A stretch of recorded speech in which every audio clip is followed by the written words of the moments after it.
What's going on, guys? Niko here, and in this video, I'm going to be showing you two different ways to use ugly chords to help spice up your chord progressions. Now, how can an ugly chord do this? What is an ugly chord? Well, an ugly chord is a diminished chord. It sounds like this. And I've just denoted these as ugly chords because I just don't like the sound. But if we know how to use them correctly, they actually add to the chord progression and create some mystique in the song, which is good. That's what we want. We want to keep our listener engaged. So by the end of this video, you'll have two different methods on how to add these ugly chords to your chord progressions, and you'll walk away a better songwriter. So I highly suggest that you watch this video in its entirety. And with that being said, let's get to work.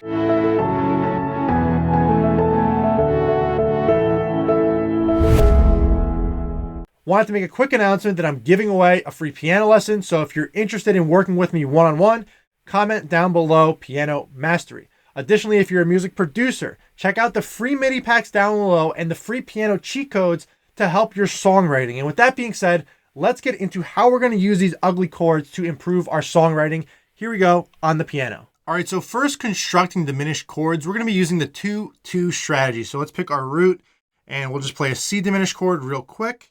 And we'll count 1, 2, and then we'll count 1, 2. And like I said, guys, I call these the ugly chords. This is, just a chord that it can add a little bit of flavor here and there, but to use it sparingly. So I'm going to go through the two different situations where it actually sounds okay. And now the first thing I want to talk about is baseline walk up. So the chord progression I'm going to show you first. Let me just show you the root notes of the chords. So it goes like this. It's almost like Here Comes the Band. If you played in high school band, that's the song. So we're going to play a C major chord. So we use that, the 3-2 strategy. We create that. Then we have an F major chord.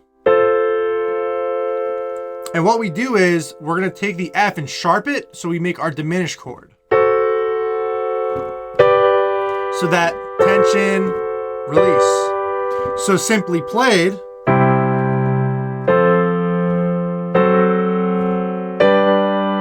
And Diplo uses this chord progression a decent amount in his music, so that's where I actually discovered this one. And then the second one, so again, that's pretty simple, just to go over it one more time.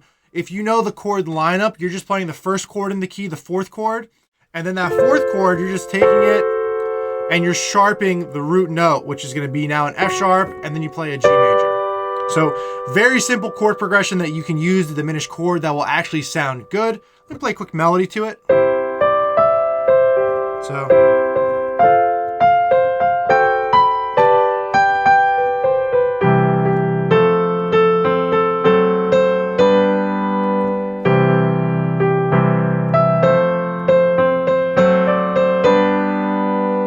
there's some melodies you can play along with it, but you see it actually works in a song. Now, the second chord progression I found in a Segala song, and it's a much longer chord progression, and I think it's fantastic the way he builds suspense, creates suspense, builds suspense, borrowed chords, and I'll play it for you right now, and it sounds like this. So.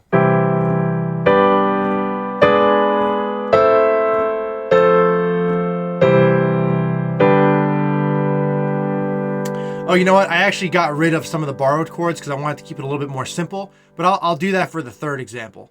So what's going on here is that we're playing the first chord in the key of C, which is the C major. And then instead of, in the first chord progression, we played the fourth chord, which is the F major. But instead, what I did here is I jumped up to the fifth chord, which is going to be the G major chord. So I go like this. And then I sharp that root.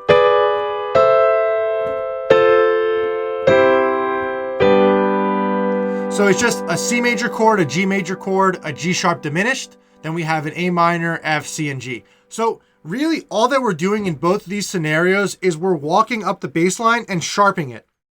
And by bass line, I'm talking about the root note of the chords that we're playing. So in the first example, it went like this. Now in the because like C, F, F sharp, G. And now in the second example, we're going like this. C, G, G sharp, A.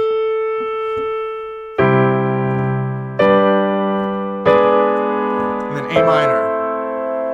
Right? And then we go into the F, C, and then G. And I'm playing variations of these chords, but in reality, guys, it's not that complicated. All you're doing here is saying, okay, I have two different opportunities that I can add ugly chords, and these are the way to normally do them. Now, these are just chord progressions that I'm giving you, but just for general understanding, and if you know the chord lineup that I've gone over in other videos, like, you know, there's 7 notes in each music family, and each music family, each note has its own chord. If you go over the chord lineup, for the 4th and the 5th chord, you can actually transform these into diminished chords. So you can go like this, and it may sound good, right? So that's a chord that you can substitute. Let's say if we have a chord progression, for example, I don't know, A minor, F, G. Let's just make it up. Let's try diminishing the A minor, the F chord. That doesn't sound that bad. It's a bit ugly, but it creates that tension and that suspense. Now, instead of the F, let's make it the G chord. Let's make that a diminished chord. So here we go.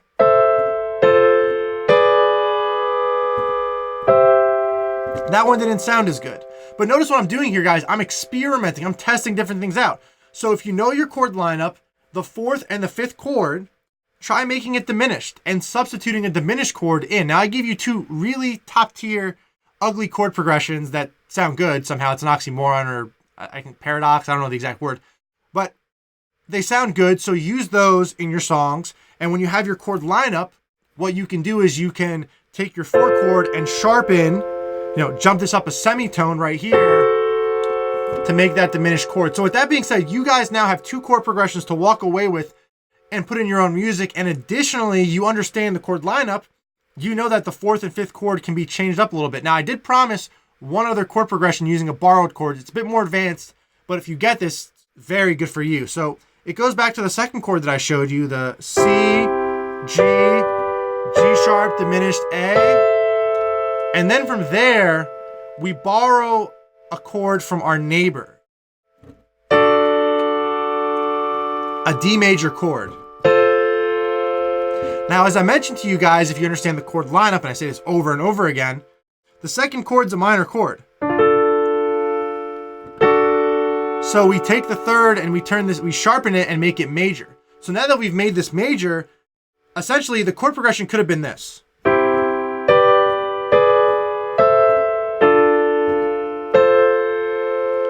But what we've done is we've added even more of a unique feel to it, borrowing that sharp from our neighbor. Changing the chord and the chord lineup from a minor to a major chord. And again, you can do this with that 2nd chord. That's a tip and tactic that you can use in your progressions. So here we go.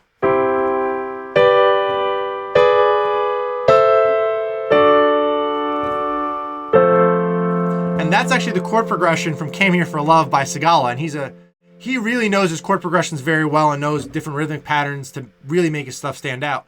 So that being said, that concludes this video. You guys have a lot of information to walk away with. I hope you found it helpful. And if you did, comment down below, like, subscribe, turn on the notifications bell so you guys get all my latest videos. And additionally, as I mentioned earlier in this video, if you want to work with me one-on-one for free, comment down below Piano Mastery, and I select one winner every Friday. Also, check out all the free download mini packs that I have as well. I'm trying to give as much value as possible to you guys. So with that being said, I look forward to your piano success, and I will see you in the next video.